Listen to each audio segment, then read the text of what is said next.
지난 9일 강원도 인제군에서 수거된 무인기는 북한에서 날려보낸 것으로 확인됐습니다. 오늘 군 당국의 조사 결과 발표가 있었는데요. 취재기자 연결해서 자세한 내용 알아보겠습니다. 강정규 기자. 네, 국방부입니다. 네, 먼저 군 당국 발표 내용부터 좀 정리를 해주시죠.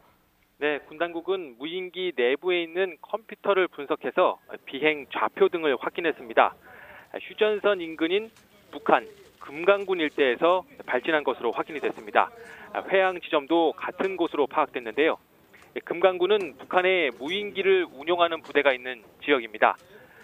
무인기가 날아온 시점은 지난달 2일로 추정됩니다.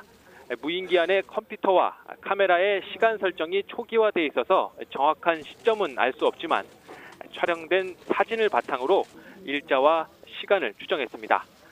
5월 2일 오전 10시쯤 무인기가 발진을 했고요. 17분 만에 휴전선을 넘었습니다. 그리고 오후 1시 6분부터 경북 김천 지역에서부터 촬영이 시작됐습니다. 3분 뒤인 1시 9분부터는 성주 사드 기지 상공을 촬영하기 시작했고요. 사드 기지 남쪽에서 회항해서 다시 북상을 했습니다. 그리고 오후 3시 33분경 강원도 인제군에 있는 야산에 추락한 것으로 파악이 됐습니다. 비행 시간은 약 5시간 반 정도고요. 왕복 500km가량을 비행했습니다. 지난 2014년 백령도에 추락한 무인기와 형태는 유사했지만 3년 전과 달리 2기통 엔진의 출력은 500cc로 더 커졌습니다. 연료량도 3.7리터에서 7.47리터로 늘어나서 항속거리가 2배가량 늘어난 것으로 보입니다. 엔진은 체코제, 컴퓨터는 캐나다, GPS 장치는 미국 제품을 사용하는 등 전 세계 6개 나라의 부품을 섞어서 조립한 형태인데요. 그러나 전반적으로는 지난 2014년에 백령도에서 발견된 무인기와 마찬가지로 중국 무인기 제품과 형태와 부품 등이 매우 유사한 것으로 확인이 됐습니다. 우리 군의 후속 대책 또 대북 경고 성명도 나왔죠?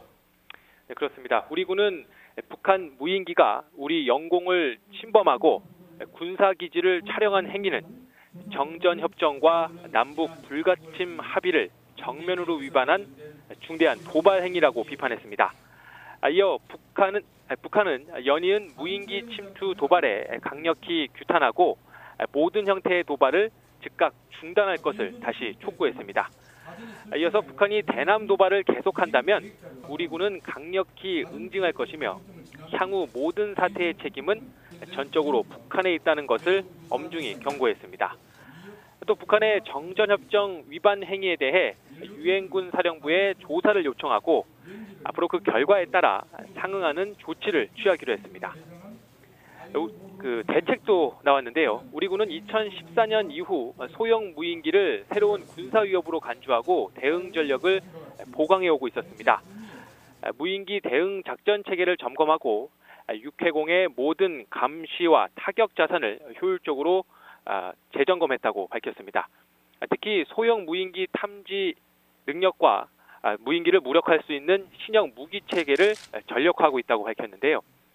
무인기 탐지 레이더와 타격 장비 일부를 중요 지역에 배치해서 운용하고 있다고도 덧붙였습니다.